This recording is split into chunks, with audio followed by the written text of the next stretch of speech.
ہائے دوستوں، آج میں آپ لوگوں کو جو ہارر سٹوری سنانے جا رہی ہوں وہ ہے ایک بچے کی جس کا نام تھا سلمان۔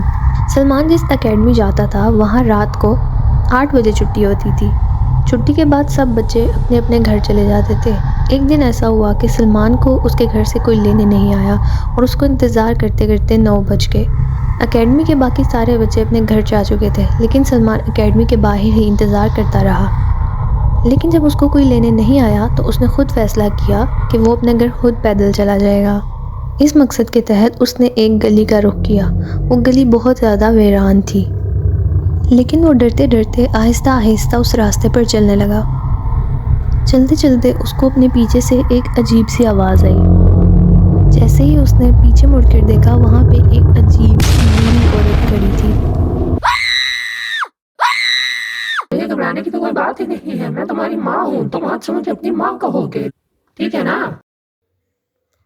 کیا ماں؟ مگر میں تو تمہیں جانتا نہیں ہوں، تم میری ماں نہیں ہو۔ میرے ساتھ تم میرے گھر چلو گے، چلو ذرا یہاں سے، میں دیکھتی ہوں تم کیسے نہیں جاتے میرے ساتھ۔ اس کے بعد وہ سلمان کو کھینچتے ہوئے ایک عجیب سے گھر میں لے گئی جو کہ بہت خوفناک تھا اور ایسی جگہ پر آباد تھا جہاں پہ ارد گرد اور کوئی گھر نہیں تھا اور صرف ویران سنسان جنگل تھا۔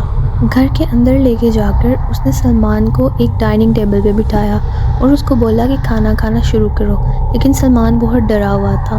وہ عورت خود کھانے میں مگن ہو گئی اور سلمان اس کو ڈرتے ڈرتے دیکھتا رہا اور اس عورت سے ڈرتے ہوئے سلمان نے تھوڑا بہت کھانا کھانا شروع کیا، لیکن اس کے بعد اس نے اس کو بولا کہ مجھے بھوک نہیں ہے۔ اس کے بعد وہ بوڑھی عورت سلمان کو ایک کمرے میں لے کر گئی جو کہ بہت اندھیرا کمرہ تھا اور اس میں بہت عجیب و غریب قسم کی تصویریں ٹنگی تھیں۔ اس عورت نے بولا کہ سلمان تم یہاں پر آرام کرو اور میں تم سے صبح ملاقات کروں گی۔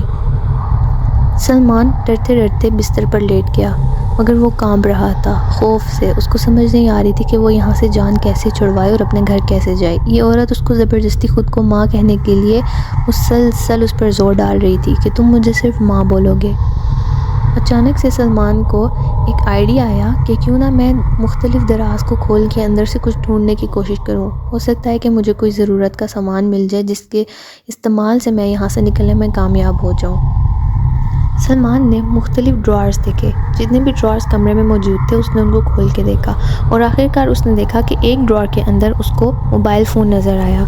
اس کو دیکھ کر پہلے تو اس کو یقین نہیں آیا کہ اس کے اندر موبائل فون کیسے آ سکتا ہے، لیکن خیر اس نے اس کو غنیمت جانا اور پکڑا اور نمبر ڈائل کرنے لگا۔ ڈرتے ڈرتے اس کے ہاتھ کانپ رہے تھے اور جیسے ہی اس نے اپنی ماں کا نمبر ڈائل کیا تو دوسری طرف سے کال اٹھانے والا کوئی اور نہیں بلکہ وہی بوڑھی عورت تھی۔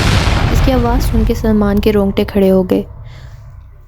وہ بوڑھی عورت اس طرف سے بول رہی تھی کہ کہا تھا نا میں ہی تمہاری اصل ماں ہوں۔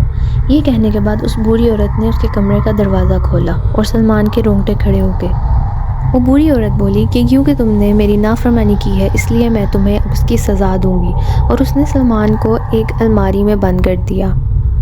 الماری میں ڈھیر سارے کپڑے ٹنگے ہوئے تھے اور وہاں پر اس قدر اندھیرا تھا کہ سلمان کو خود بھی کچھ نظر نہیں آ رہا تھا۔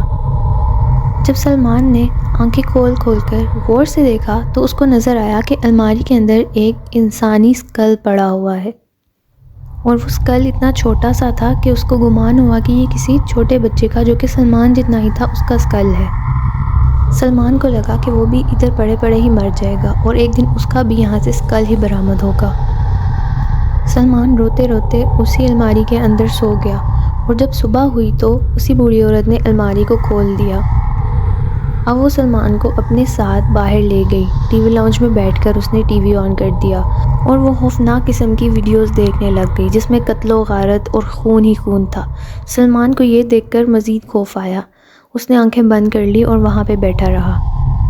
جب سلمان نے ادھر ادھر نظر دوڑائی تو اس کو کچن کاؤنٹر کے اوپر کچھ چاقو پڑے ہوئے دکھائی دیے جس کے اوپر بہت سا خون لگا ہوا تھا، اور وہ چاقو اتنے بڑے بڑے تھے کہ سلمان کے رونگٹے کھڑے ہو گئے۔ سلمان کے ہاتھ کانپنے لگ گئے لیکن اس کو سمجھ نہیں آئی کہ وہ کیا کرے۔ وہ بوڑھی عورت صوفے پر ہی ٹی وی دیکھتے دیکھتے سو گئی۔ سلمان کو لگا کہ یہ موقع اچھا ہے۔ وہ بھاگتا ہوا دروازے کے پاس گیا جس سے وہ بوڑھی عورت اس کو اس گھر کے اندر لے کر آئی تھی، مگر جیسے ہی وہ دروازہ کھولنے لگا پیچھے سے بوڑھی عورت برآمد ہوئی اور اس کو گردن سے پکڑ کے پیچھے کو کھینچا۔ ابھی وہ بوڑھی عورت سلمان کو کھینچ ہی رہی تھی کہ سلمان کا ہاتھ غلطی سے اس کے منہ پر لگ گیا بوڑھی عورت کی آنکھوں کے اندر۔ اب وہ تڑپ رہی تھی اور اپنی آنکھوں کے اوپر اس نے ہاتھ رکھ لیا تھا، اس کو کچھ نظر نہیں آ رہا تھا، کافی زور سے اس کو چوٹ لگ چکی تھی۔ سلمان نے جلدی سے دروازہ کھولا اور وہ باہر کی طرف بھاگا۔ باہر سنسان ویران جنگل تھا۔ بھاگتے بھاگتے اس کا پاؤں مڑا اور وہ جنگل میں گر گیا۔ ایک جنگلی کتا اس کے بالکل قریب آ گیا، لیکن اتنے میں ہی پولیس سائرن کی آواز سنائی دی۔ سلمان کی ماں نے پولیس سے رابطہ کیا کہ میرا بچہ ابھی تک گھر نہیں آیا۔ انہوں نے سارے CCTV فوٹیجز دیکھے اور پھر ان کو اندازہ ہوا کہ ایک عجیب سی عورت سلمان کو اس کی اکیڈمی کے باہر سے گھسیٹتی ہوئی اپنے ساتھ کہیں لے گئی ہے۔ انہوں نے اس کا سراغ لگانے کے لیے فورسز بھیجی اور اس طرح سے پتہ چل گیا کہ وہ اس جگہ پر ہے۔ سلمان کو ڈھونڈتے ڈھونڈتے ان کو ایک دن کا ٹائم تو لگ گیا، مگر آخرکار وہ اچھے ٹائم پر وہاں پر پہنچ گئے اور سلمان کو جنگلی کتوں سے بچا لیا اور اس بوڑھی عورت کو گرفتار کر لیا گیا۔ سلمان ایک عرصے تک اس ٹراما کا شکار رہا، لیکن اب وہ بالکل ٹھیک ہے، صحت مند ہے اور اسکول جاتا ہے، لیکن آج بھی وہ اکیڈمی جانے سے ڈرتا ہے کیونکہ اکیڈمیز کے زیادہ تر ٹائم رات کے وقت ہوتے ہیں۔ اب سلمان کے گھر والے بھی اس چیز کا باقاعدہ خیال رکھتے ہیں کہ وہ وقت پر سلمان کو لینے اسکول پہنچ جائیں۔